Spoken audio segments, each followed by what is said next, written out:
Recording. All right, thanks everyone for coming for another Manchester Anthropology Postgraduate Seminar.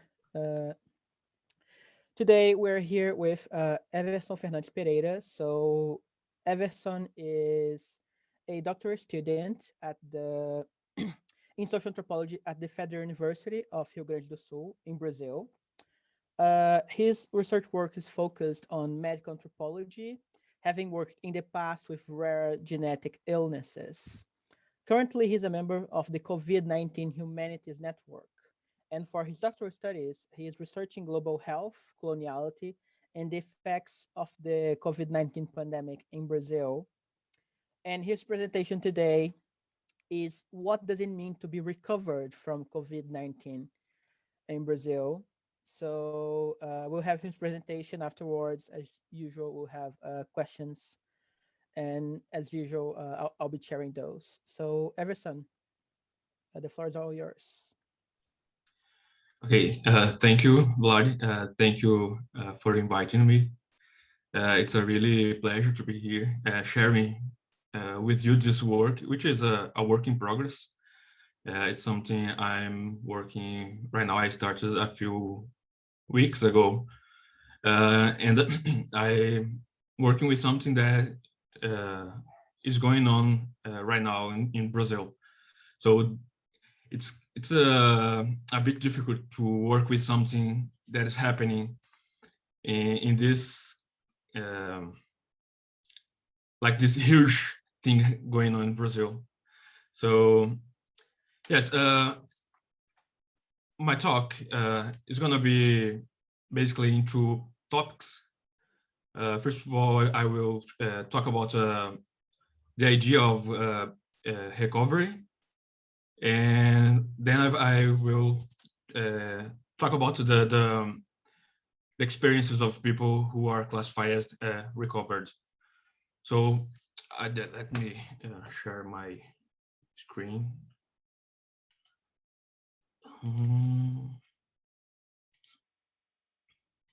Okay. Can you see? Yeah, you do need to start. Yeah. Wait. Okay, let me take this here. Okay. First of all, I want to share with you something that is not exactly at the top of my talk, but have something to do with it. It's a fundraising campaign in Brazil, and in this video, I'm sharing just to I'm sharing for call for international solidarity, but also this video it shows a bit the context of Brazil right now. So I'm gonna play. If you have any trouble with the sound, please let me know.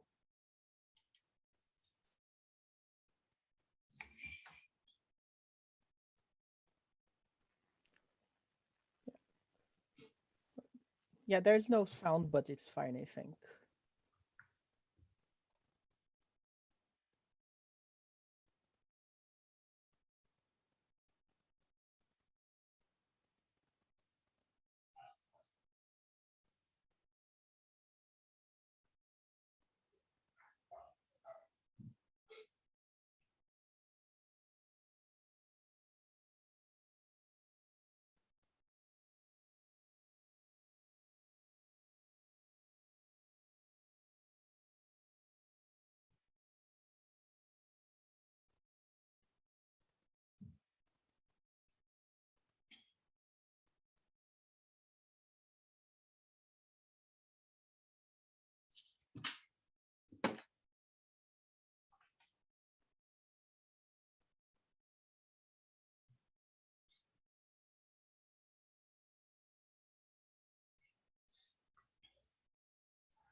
So yes, this oops, this is one of the campaign I want to share. This is the other. It's a support campaign for support indigenous peoples in Brazil. It's indigenous peoples in Brazil. It's under serious threat, and I mean, right now they are in Brasilia, capital of Brazil, protesting against illegal minings in their lands. So they have been they have suffered a lot of persecution and a lot of violence. So if you can share with your organizations, with your colleagues, friends, it would be awesome. Okay, now I'm on my talk properly. This is the title of my talk. What does it mean to be recovered from COVID-19 in Brazil? And I'm using this image as something that it seems kind of the opposite, contrary of what I'm going to talk, but I hope you will see that there's a lot there's a lot to do with my talk. This is the cemetery in a collective grave. Is there a collective grave? Is this term? Yeah, collective grave, I think so. Okay, in Manaus, and I will mention Manaus in my talk. So I hope you can see why I choose this image. First, okay. Some acknowledgements. I have been awarded a scholarship from CNPq, National Council for Scientific and Technological Development. I'm a member of COVID-19 Humanities Network, which is a network in Brazil with more than 100 researchers from different areas in humanities. And Jean Segata, he's my advisor, and this work I actually start working in this work, but now I invited him so we can work together. Okay, I use two quotes here, one from Audre Lorde and one from Paulo Freire. The two have to do with angry, and I'm quoting them because angry have been something very common in our daily lives in the past year, in the past, I don't know, since the beginning of the pandemic, even before, but it's worse since the beginning of the pandemic. So yes, this is not some dark anthropology. This is more like angry anthropology. Okay, I have prepared something to read so I can be more direct and more on my time. And I will need for you to be a bit patient with my reading. So 1 second, please. Okay, so I'm gonna start to read my talk. I'm gonna start from the very beginning. When the first cases began to surface in news from China, we received information about suspect cases of pneumonia, confirmed cases and deaths, which at the time were no more than half a dozen official deaths. Not just the news. The first bulletins released by Hubei Health Department did not have data on recovered cases. The feeling at the time was that once infected, it was almost certain that the condition would evolve to death. However, as the days went by, data emerged from patients just discharged from hospitals and apparently from medical care came to be commemorated as good sign. Images of patients leaving hospitals in China came to illustrate some news about the epidemic. I followed the Chinese information daily and saw day after day the number of suspect cases increasing and the number of deaths as well. Information from recovered cases gradually began to emerge, and as the situation developed, speculations about the virus fatality and mortality rates began to gain public debate. So this is one image from a patient leave a hospital in Jiangxi, and the other it's from the Diamond Princess cruise ship. The case of the Diamond Princess cruise ship was emblematic in the first moment of the epidemic because outside China, it was the first territory to have hundreds of cases, and for some time, it was the place with more cases in the world. Outside China. The Diamond Princess was a ship that docked off the coast of Japan in February 2020, and there were almost 4,000 people on board. Some began to consider the ship a kind of laboratory to obtain data on mortality rates of the new coronavirus and consequently the proportion of those recovered. Using the Diamond Princess data, the Chinese data, and the data that was just starting to come in from Europe, fatality rates were estimated and compared to influenza, SARS, and other infectious diseases to give a sense of the seriousness of the situation. Calculating the lethality rate is not simple and requires testing and diagnostic skills. And in a pandemic like the one we have been experiencing, it requires a structure that can handle the demand. Once fatality rate estimates and statistics on patients who need to go to a hospital stay on the fatality rates estimates and statistics on patients who need to go to a hospital stay were determined. An exception was also made on the number of people who would recover. So now I just brought this for a bit of introduction for these discussions, and now I will jump for the Brazilian context, which I called life score death politics. Davidson Faustino, a Brazilian social scientist specialized in the work of Franz Fanon, in an article titled "The Wretched of COVID in Brazil: Colonial Specters of an Announced Crisis," analyzed the first months of the pandemic in the country. He recalls that the SARS-CoV-2 virus arrived in Brazil by rich white people coming from a trip from Italy. However, the first death reported here was of a Black female domestic work in those people's homes. According to Faustino, Brazil's social formation has a peculiar characteristic due to colonialism, and its production relations were based on racial slavery.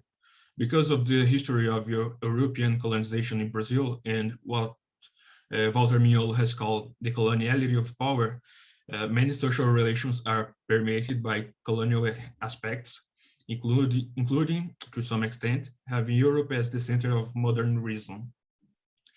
I say this because countries in Europe were often seen as a role models in fighting the pandemic, even when their policies were visibly flawed, and the best examples came from Asia, which was ignored here in Brazil, at least. Specifically, I recall the herd immunity policy initially adopted by British Prime Minister Boris Johnson, because his policy is frequently cited by supporters of Bolsonaro.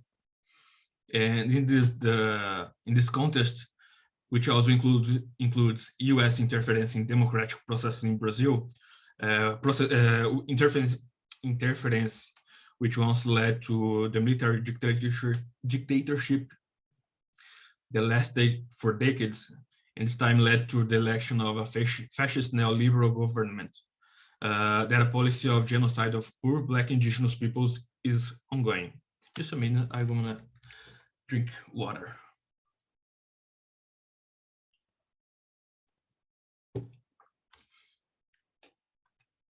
With this brief contextualization about Brazil, we return to the lethality rates.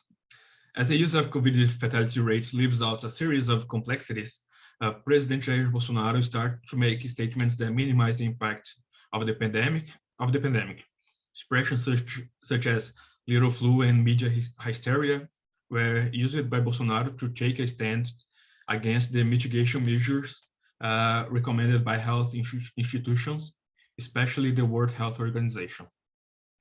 In Brazil, a transformation in the way the Ministry of Health makes public data on COVID-19 pandemic.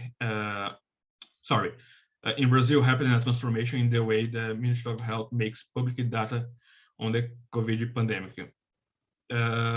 Initially, at the press conference, the ministers presented suspected cases, confirmed cases, and recovered cases.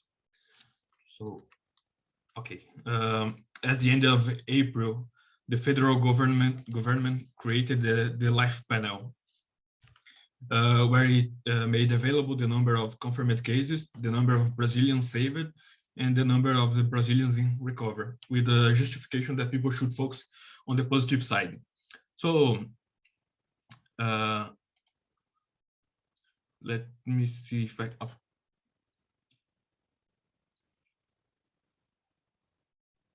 okay, I cannot use the okay. Here in the slide, I tried to use that kind of laser thing, but I couldn't. Yeah, so, just use your mouse is fine. you can see my mouse. Okay. So this is the placar da vida, how government call it, panel of life. Here it is the number of people infected by coronavirus. In yellow, saved Brazilian. Here the cases in recovery. Here in this panel, the government don't show anymore the number of death, the new death, and not even the new cases. In addition, the panel of life started to be used as a propaganda mechanism for the actions of the federal government as an example of good management in the fight against the pandemic. On social networks, the Department of Communication started to publish the panel of life almost daily, always insisting that the number of Brazilians saved denoted the success of the work of the federal government. Obviously, this is supposed to ignore the fact that the more infected people, the more recovered people, and also more people dying. The government also ignored the fact that the exorbitant number of infected people would necessarily make the number of recovered people equal. Oh, okay, I just repeat. On the Ministry of Health website, news on the number of recovered cases are frequent. The number of recovered cases also include those serological cases in which the person was asymptomatic. That is, it doesn't make much sense to say that this person is recovered or cures from something. This panel of life underwent some formulations over the month in which the pandemic was developing in the country. This change in the picture is not a mere detail. It reflects the Bolsonaro government's policies of boycotting the attempts to contain the contagions by SARS-CoV-2. Ironically, the panel of life is part of genocide policy. Just a minute. Okay. On the official page for the disclosure of daily data, the panel. So this is another print from Placar da Vida, and it's used by the Secretary of Communication daily. On the official page for the disclosure of daily data, the painel coronavirus. This is the panel coronavirus. Also underwent a change. The disposition of the classification tables of recovered cases and in follow-up gained prominence. This is here in color. While the tables of confirmed cases and confirmed death were reduced, and even the color of the fonts became less striking. So in the beginning, this was all the same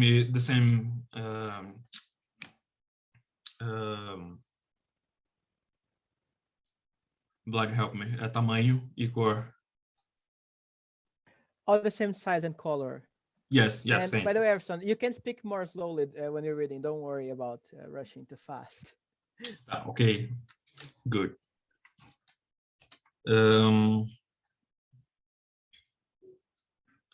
It is interesting to note that the Department of Communication in social network started to use the classification of patients in recovery, while in coronavirus panel, it is in follow-up.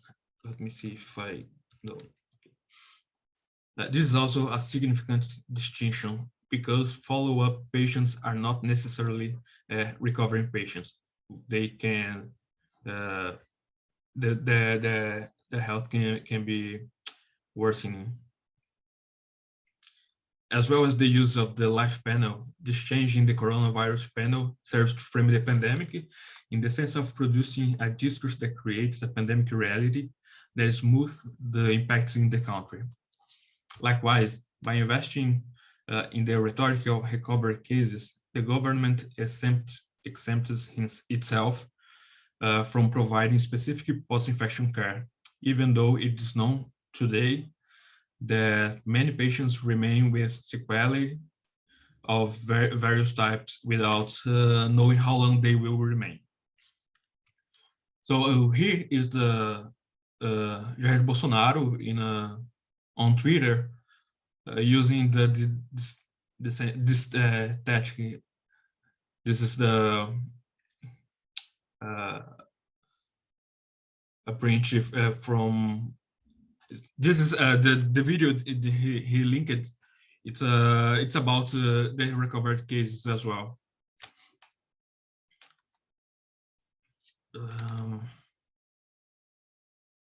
Okay, while using this panel of life rhetoric, the government promotes a policy of contagion and death, insisting on the so-called herd immunity. In recent weeks, we have been accompanying the Federal Senate's Parliamentary Inquiry Commission to investigate any crimes that the government has committed in dealing with the pandemic. For this investigation, the three former and current ministers of health, we are in the fourth Minister of Health in Brazil during the pandemic. The regional director of Pfizer was also invited. Government officials, technical and scientific experts, etc., were invited to depose in this commission. In this commission, we found out about dozens of emails sent by pharmaceutical company Pfizer offering vaccines to Brazil, which were ignored by the government. It's about 82 emails Pfizer sent to Brazilian government. Since I don't remember exactly, but I think it was since April last year. I'm not sure. We found out about the parallel committee, or as they call themselves, the shadow committee, full of deniers who advise the president. These people, they tend to promote hydroxychloroquine, ivermectin. Well, I don't know how to pronounce it, but I think you understand. We found out the government maintained a contagious strategy to create herd immunity, as I said. We heard that there are evidence that the city of Manaus was used as an experiment to arrive at purported herd immunity. So yes, what we are seeing in Brazil within this commission, it's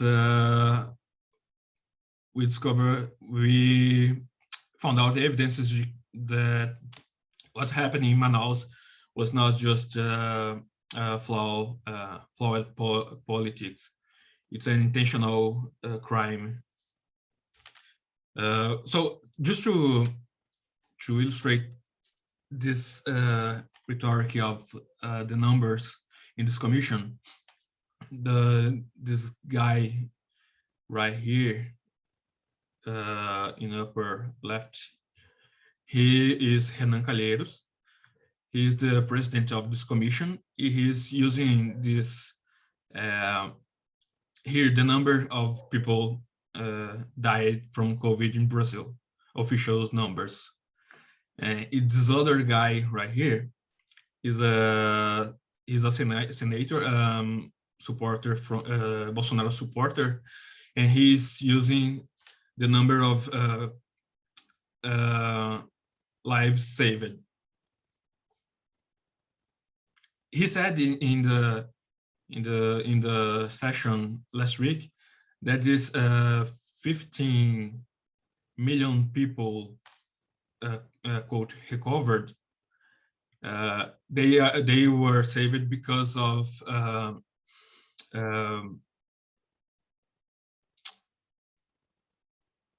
tratamento precoce, Vlad, please. Precautious treatment. Yes. Or something like that. Yes, which includes hydroxychloroquine, ivermectin, and a lot of stuff. On several occasions, he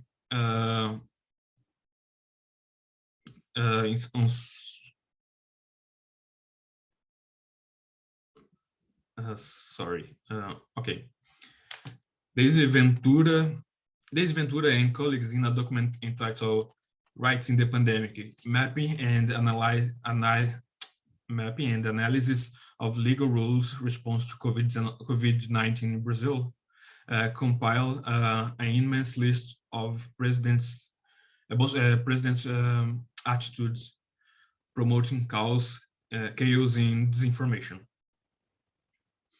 So this is just for give some context about these narratives, disputes in Brazil, and I will jump to the cases of the experiences of people called recovered. The Ministry of Health, the Ministry of Health uses as a classification criterion for recovery cases those who are discharged from hospitals or those who when not hospitalized,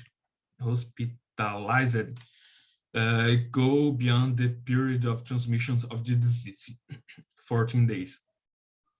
But by classifying as recovered those cases that no longer transmit the disease, the experience of illness is reduced to the virus capacity for infection.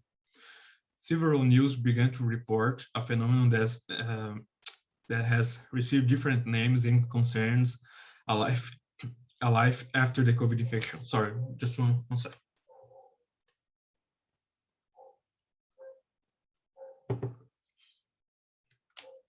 Several news began to report a phenomenon that has received different names and concerns a life after the COVID infection. And here I reinforce the quotes in after, in the sense that it's after, but it's after that is happening. It's not actually an after.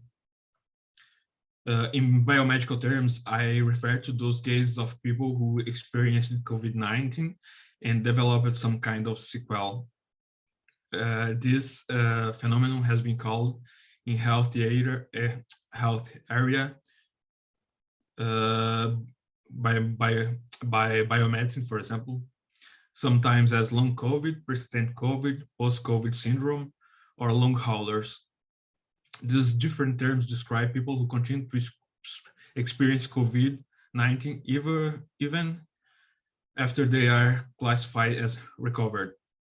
It is interesting to think about the distinctions between the terms in English, long COVID and long haulers. While long COVID evokes the idea of the disease that lasts, long hauler seems to indicate this category of subjects who carry the illness experience for a long period. In these comments, I include reports from people who have tested for COVID and people who haven't been tested. And I include these people not tested for a few reasons. Because as I learn with people with rare genetic disease, even though the diagnostic process produces a series of relationship, it does not determine how people experience the disease. On the other hand, not including these people would legitimize a Brazilian government policies of not conducting mass testing. Here I would like to make a very brief statement on 2 points. The Ministry of Health said it would carry up to 4 to 5 million tests by September last year. However, this number was only achieved almost 8 months later. Paulo Guedes, the neoliberal economy minister, has promised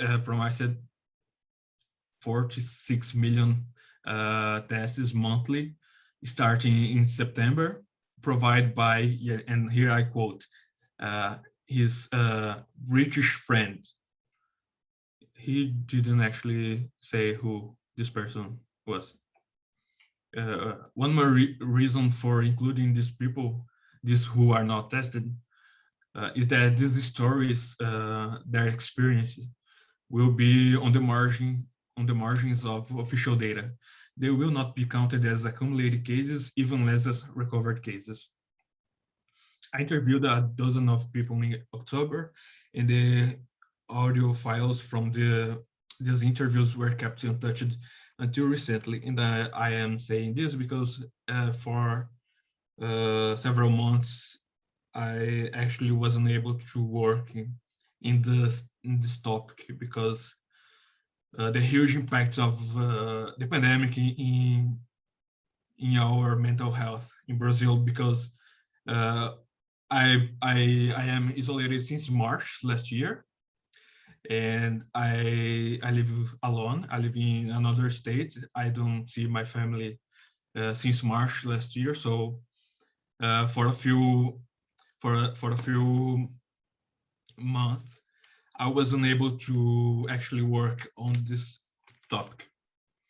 And I am saying this because I think it's important to point it out, the impact of the pandemic in our life, not only as something we are studying, we are doing our research, but something as we are living through.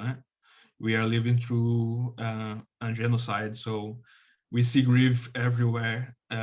Every week when we open social networks, Facebook, Twitter, always some friends, some relatives dying. So it's have a huge impact. So yes, I haven't touched these files for a while. The people who agreed to share with me their experiences of illness with COVID-19 had ages ranging from 22 to 50 years old. They were men and women, middle class, white and non-white people from different regions of the country. Despite the experience being quite one thing was practically consensus. When I asked them if the classification of recovered was appropriate for them, for their situation, they all said no. One of them actually made a reservation and mentioned that he was recovered, but with sequels. Even seemingly simple things like the lack of smell and taste have a big impact on these people's lives. The lack of taste, an interlocutor told me, meant that he also had a decrease in appetite and led to weight loss. The lack of smell, another interlocutor who lives alone told me, almost resulted in a serious domestic accident. A short circuit in her house caused a fire to start, and she didn't notice it because she didn't see and she couldn't smell the smoke. According to her, at the time, a family child who lived nearby was arriving at her house and drew attention to the smoke coming out of the wall. Uncertainty, anxiety, and hope often go hand in hand in these people's experience. On the one hand, several of them recognize that is a disease that is still little known, but this little scientific knowledge also generates a series of anxieties. Something I have often seen in my research with genetic hair disease as well. Even if the production of knowledge about COVID-19 it's huge when compared to to many hair diseases, rare diseases. Some interlocutors reported some apprehension about the future because as the effects of COVID-19 are little known, they do not know if what they experience as sequel will be permanent or if over time new difficulties may arise. G, a woman in her 30s, she is a ballet dancer, said that her biggest concern is not being able to return to ballet. Sorry, let me repeat it. Said that her biggest concern is not being able to return to ballet. The COVID-19 left her breath shortened, which made her performance as a dancer fall a lot, according to her. But her apprehension is not just about her breath. Her legs have often become swollen at the slightest physical activities. Swollen and heavy, she said. So these are just a few examples.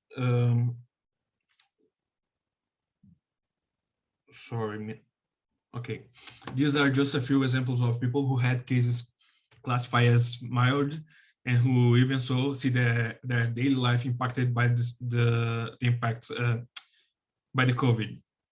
An exercise in imagination in relation to the thousands of serious cases that are now classified as recovered can make this picture even more worrying. In a country, this is some quotes from these people. Should I read it out loud? Up to you, if you want to read it or not. Okay. We have about 15 minutes for the whole presentation, so. Okay, I'm just I'm gonna read. I feel prolonged pain for 6 months due to the pulmonary embolism. I take 4 painkillers daily, sometimes opioids for extreme pain, with side effects that are actually kind of intense. I have trouble with routine activities that demand certain physical efforts. I also have shortness of breath for simple things. Like walking to the bank. It's a very limiting. I can't sleep on one side because of lack of air.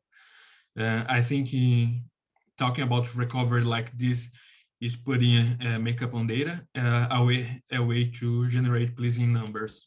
Here he is also criticizing the Brazilian politics. So this is another man. He was on hospital for a few days, and he said this is a total disgovernment. When you talk about recovery, including those with sequels, is malicious and concerning. I see people walk the streets maskless because they think I think everything is all right. They see so many recovered. They saw me disappear for 15 days and then come back. They think everything was all right, but they didn't go through what I went through. He is talking about his experience in ICU, and the ICU crowded and people in despair. Yeah, he told me scenes of despair. This is a big one, but I think it's important because what he said, it's another man. What he said have a lot to do with this talk. So this is I'm gonna give you a few seconds to read because this is too much for me to read. Or if anyone wants to read it out loud, it I would can be read it great. out loud, yeah. The feeling I get is there is no true interest for the real dimension of the problem for the people who are affected. I am not recovered and I have nowhere to look for help. I understand it is a very new situation and medicine is learning to cope. But I think that if there were concern in following up on people who have symptoms and are not recovered and giving it a name to help those people, the way it is right now scares us because I don't know if it is permanent or not, if it's all this going to be, and I really don't know how to look for help. And everything comes down to wait and see how it turns out, and if it's bad, handle it yourself. There's no support. They are so intent on showing this is not as grave as we think, not as important, that they put up there the number of recovered people because the number is what matters. It doesn't matter if they still have symptoms, if they have lingering issues. People get irresponsible because they see so many people recover and don't worry anymore. And they see the number of recovered cases and feel people talking about those who are not in fact recovered, and then people just don't care anymore. Thank you, Lord. So there's this sense of hopelessness, but on the other hand, civil society, such as the newly founded COVID-19 Victims and Relatives Association, has joined forces and organized to hold the Bolsonaro government accountable for its omission and neglecting the way it responded to the pandemic. On social network, dozens of pages aimed at the recovered have served to share experiences and create a collective sense about the disease. It is to be expected that more organizations will emerge in the sense of claiming rights related to the consequences or disabilities resulting from the pandemic. Not to mention the cases of people who had severe cases of COVID, were classified as recovered and due to the sequelae, died a month later. There are more and more frequent reports of this type of case. This death do not enter official Brazilian statistics as far as I know, and death caused by the this death do not enter official Brazilian statistics as far as I know, and do not enter as death caused by the pandemic. So here I want to draw attention to the distinction between death caused by the pandemic and death caused by coronavirus. I'm not talking about this here, but if someone would know, I can talk about later. Finally, what I have tried to demonstrate here is how this category of recovered, rather than a technical and neutral epidemiological classification, captures a complex political relationship. It's unable to explain the course of the pandemic, and perhaps its epidemiological use has never had this pretension, but the Brazilian federal government, the Brazilian federal government makes it seem so. So this is it. Thank you. I'm gonna end my sharing. And as I said, this is a very much work in progress. So I really want to hear comments and suggestions, and I'm gonna ask you to talk a bit slower so I can understand. Yeah, thanks, Everson. So, as I said before, as the chair, I'll ask the first question. And if you have any question, please do raise your hand using the raise hand feature on Zoom, or write your message, or just try to get my attention the best you can. But first, Everson, my question to you. Thanks for the paper. I really enjoyed it. And my question to you, because as you've told us, and as I know, in the past you have studied rare genetic diseases, which usually are like, it's a very very small subset of any kind. Some of them you have like 6 people alive or even less in the world. While in this case with the COVID pandemic, and especially as you're telling us, this particular category of recovered in Brazil, I mean, just based on the number that you've shown us, 15 million or so people have been affected. So I imagine that the numbers of people who are affected by long COVID or long haul or whatever uh, are immense. So my question actually is, can you compare how these people feel about like having others who are going through the same? Because long COVID haulers, I imagine they do know that they are not alone in this, that they know they aren't really the only people suffering from this in comparison with people with rare genetic diseases. So my question, yeah, is there this particular sense of community, I guess, with long haulers of COVID? Thank you. Yes, it's funny because I think rare diseases, even if there are so few people with one disease in specific, tend to create this sense of collective, because now with Facebook groups and WhatsApp, people really they become more close. Sometimes even I worked with people with CADASIL, which is a neurodegenerative disease, and it's very rare. So I'm on a WhatsApp group. The people, they call themselves as a family, even they don't have any biological connection. Actually, we can say they have this biological connection because they share some gene with defect. So, but yes, maybe it's one because people with long COVID, they know there are a lot of people like them suffering basically the same things, but yet I don't see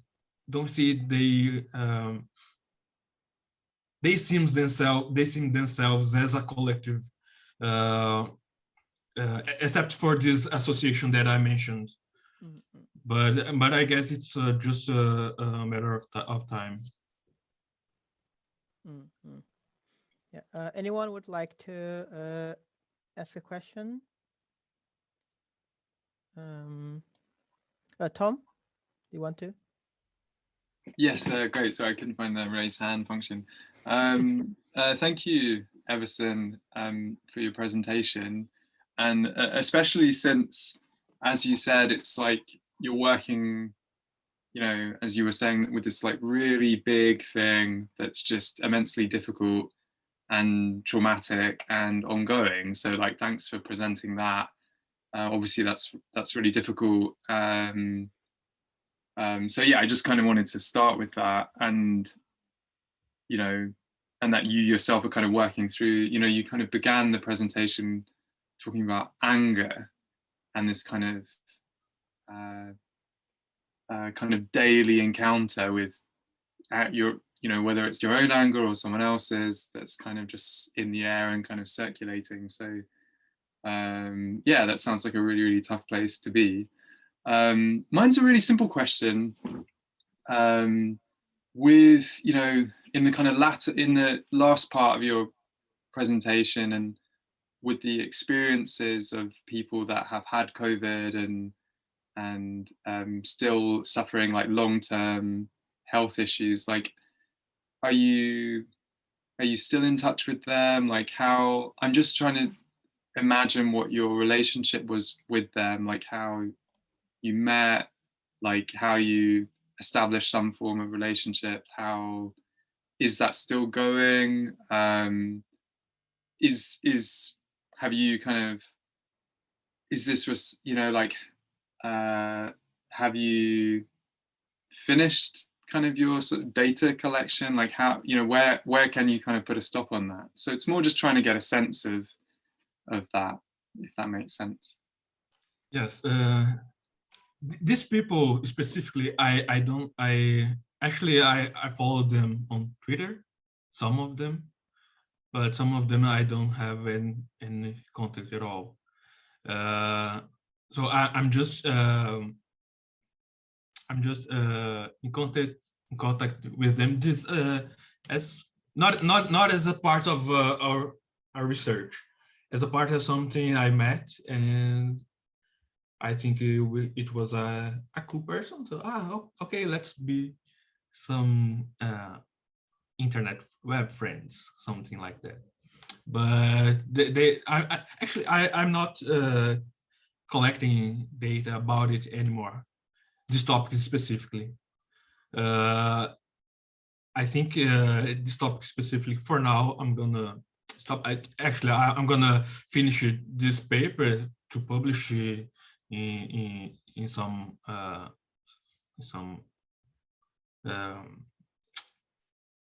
in somewhere, and but I don't have actually the energy for carry this specific discussion, because I'm starting to writing my thesis, so I don't have a lot of time to work in another topic. Even if my thesis is about the pandemic, it's not about this topic specifically. So yes, I'm kind of stopping this research specifically, this topic specifically in this paper. This association that I mentioned, I'm working with them right now, but I'm working as a voluntary. Is that a word? And Voluntary, yeah, and maybe in the future we can talk about it, because it's a association that it started with very power force, I don't know, strength is that. So the vice president, she was willing to form work group to analyze, to discuss it, just the cases of people recovered. So maybe in the future it could be some subject to research, but I'm voluntary just to, because it's an association that really needs task force.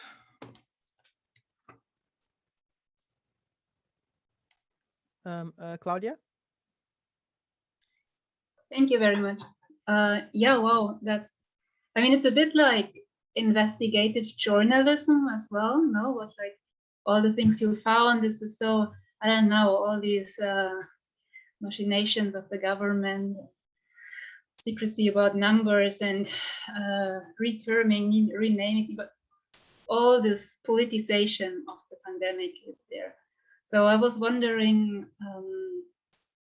is there among your like interlocutors and maybe the broader media, social media landscape that you are looking at, is there a clear alliance of pro-Bolsonaro voters who say this pandemic is just a joke and doesn't harm anybody, and this is just a massive exaggeration and whatever else? And all, like, and those who are more anti-Bolsonaro would take the fun, like, this is of course a very simple picture, but do you see these tendencies that it is also like among the like public opinion kind of biased in that way? Just thank you. Okay, thank you, Claudia. Actually, Vlad, I'm gonna need your help because the sound was a little failing, so I can't understand all the question. Yeah, Em português, please. I can Não, ela está perguntando basicamente sobre uma radicalização entre o campo pró-Bolsonaro e o campo anti-Bolsonaro em relação à politização da pandemia. Oh, yes. This is something very... it's something that happened a lot, all the time. Fake news, disinformation, even the fact that you wear a mask, people could call you communist. Yes, something. Bolsonaro actually once said that people from the right wing take hydroxychloroquine or something like that, and people from the left go fuck themselves. So there's a polarization. It's a very, very strong thing. And well, my mother, she probably won't see this, and she won't understand what I'm going to say, but last night I have a huge fight with my mom because she's a Bolsonaro supporter and I'm not. So there's this polarizations affect families as well, not only people who don't know each other on the internet. But yes, there's a lot of things going on in this kind of sense. If you do something, then you are pro-Bolsonaro. If you do something, you are communist. You are, I don't know. I don't know if I answer your questions, but there's a lot of, and it's because there's a lot of going on, so it's difficult to pick things, but there's a lot of polarization as well. Sorry. The vaccination, for example, it's something huge. People who get the vaccines tend to be seen as opposition to the government, which actually doesn't make any sense. But there's this kind of stuff it's going on in very ways. It was about it, your question? Yes, and I know my question was very open and wide, so this was definitely a good answer to know a bit more about the case in Brazil. I find it super interesting that like there is the Bolsonaro camp and the communists on the other side, like this, like the opposition is like these are a clearly defined group which are called communists, which I did not know that this was the case in Brazil. So that's really interesting. Yes, the anti-communist is here in Brazil. It's something. It's always something worrying, but it was the argument that led to military dictatorship in the 60s, and it is the same story, the same argument, which led to the coup against Dilma Rousseff in 2016. And this is the main argument of Bolsonaro to free the country for communism, which was actually never a threat in Brazil. And yes, anti-communism, it's a tactic used by far right for a long time, and with support from countries from global north as USA. And it's not only a support, it's a very direct interference, including, well, it's gonna be on YouTube. I'm not saying anymore. Or on that note, Noemi, do you have a question? Yeah, hi. So it's the first time I'm participating, so I guess I'll present myself briefly. I'm a social anthropology student doing an MA, and I'm afraid my question will be a bit open as well. I'll try to make it clear. But first of all, I wanted to thank you for taking the time reading, because I'm not a native speaker either. And usually I have trouble just keeping up with the information, and that was so fresh. Like, I really enjoyed it. And for reading everything out loud as well, because I'm taking care of a young child and I had to run off, and hearing all the text, I was like, okay, I can follow, it's fine. So thank you, it was great.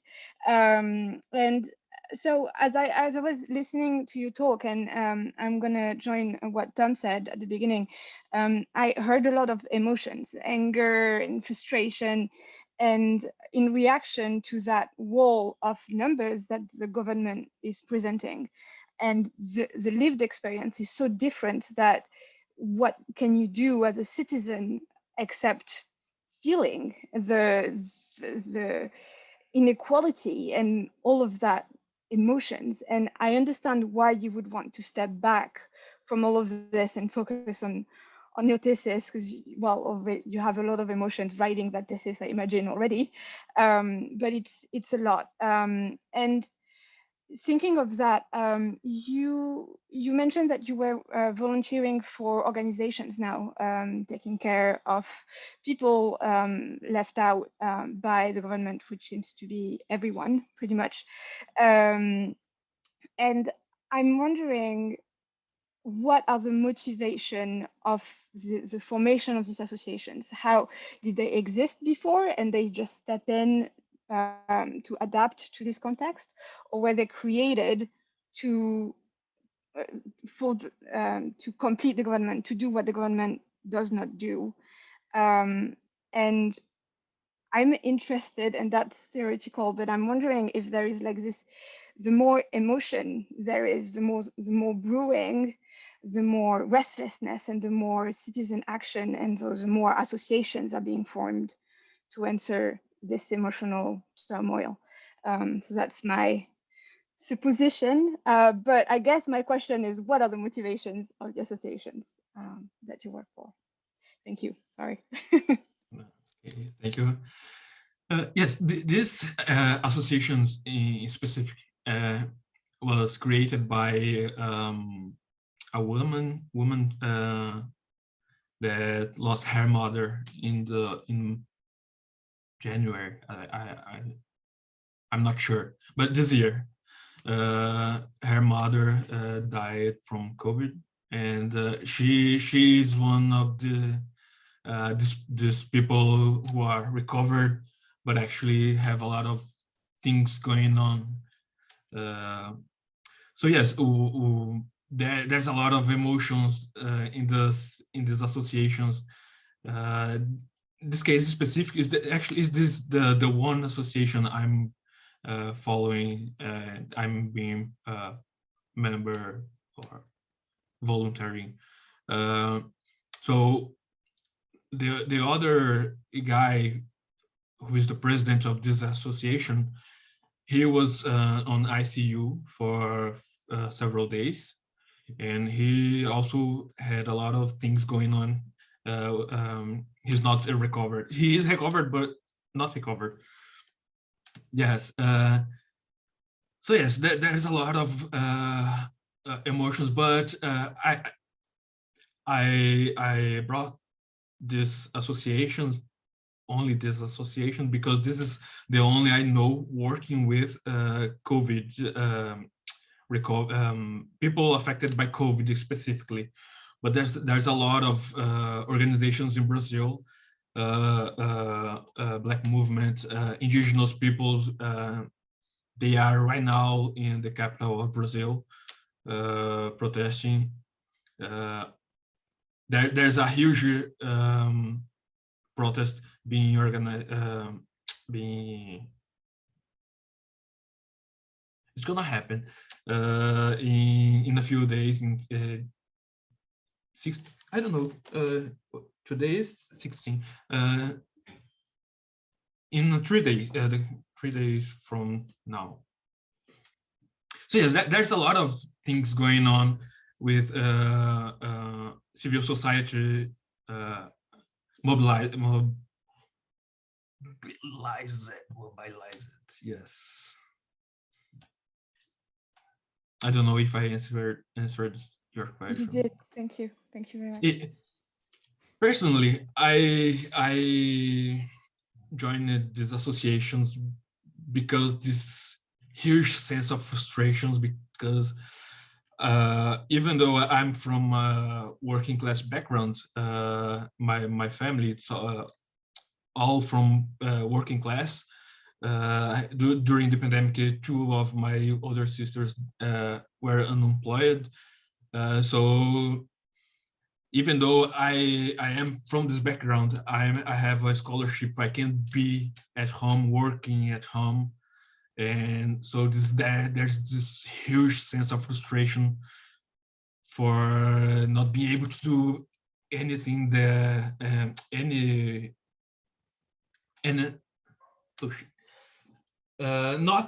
nothing beside my research.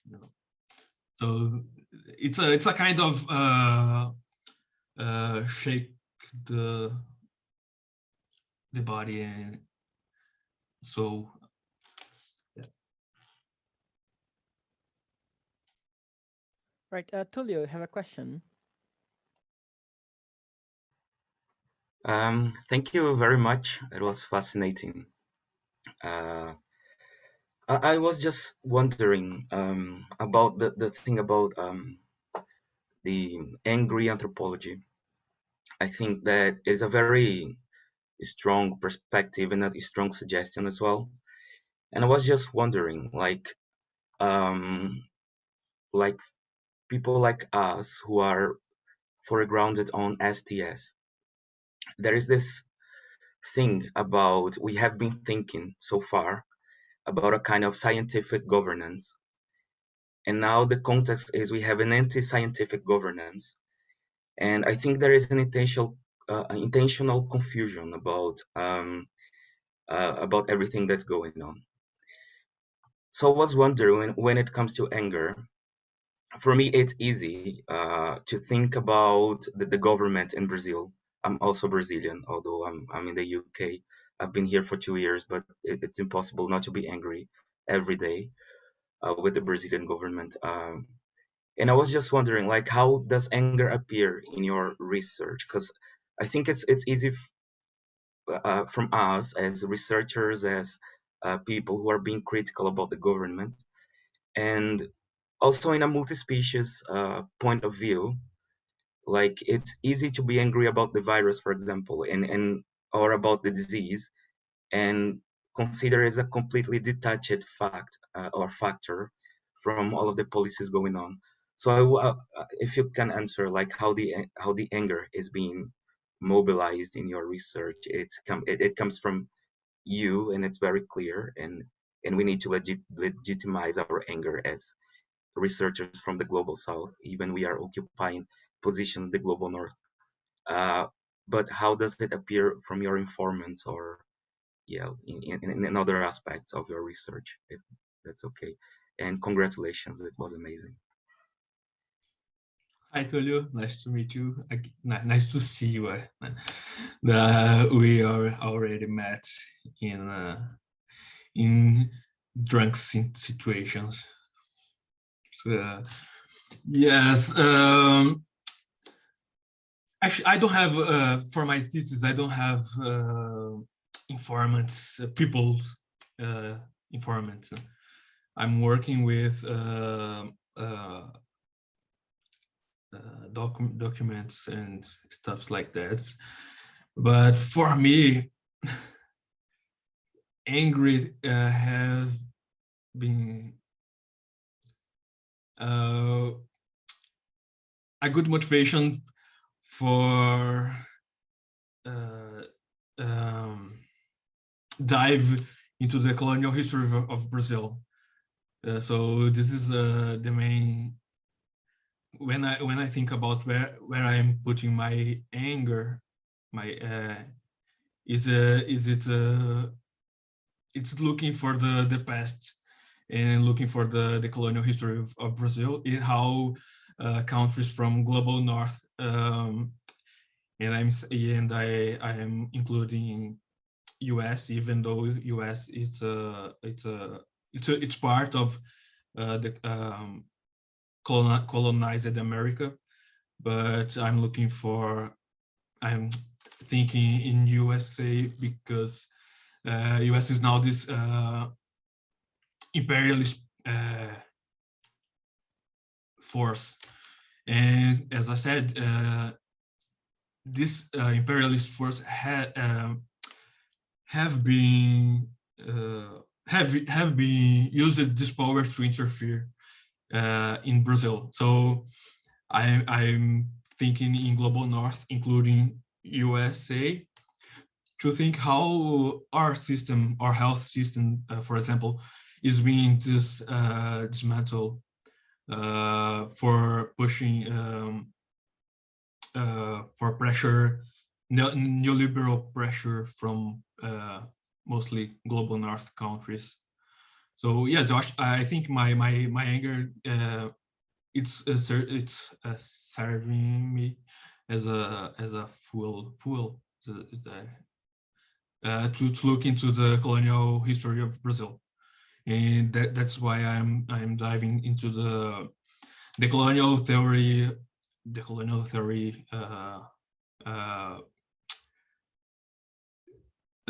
thought by Latin American thinkers.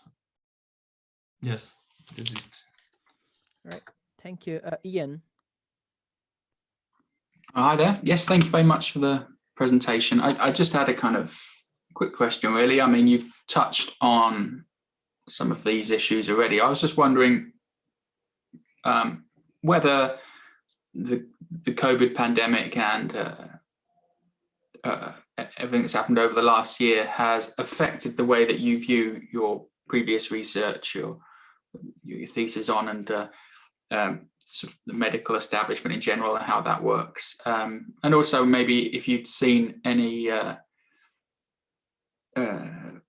how sort of medical anthropology and so forth in general may have altered over the last year and a half as well. You know, has there been maybe a shift in orientation from things which have arisen from the some of the issues around COVID, and how this might apply to research, anthropological research into other diseases and medical systems, whether it's put a new lens on this sort of research for you?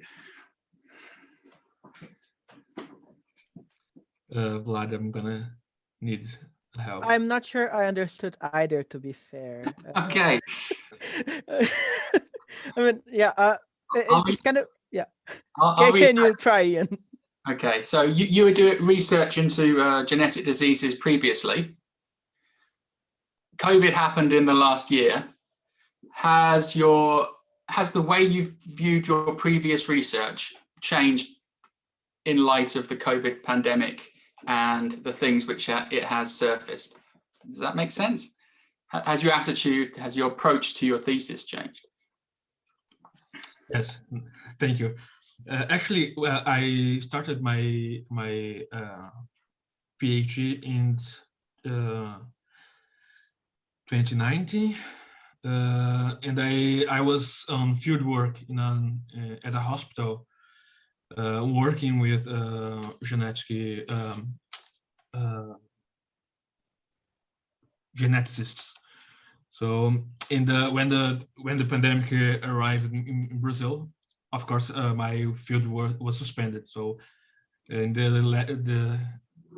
I was with some kind of 7 months of field work with a lot of data. So I have to throw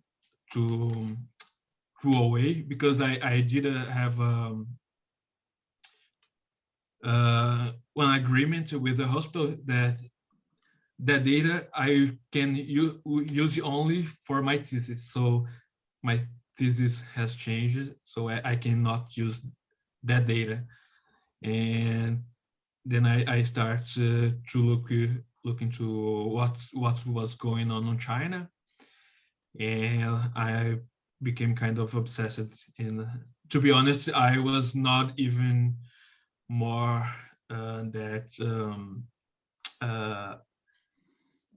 excited with my previous research.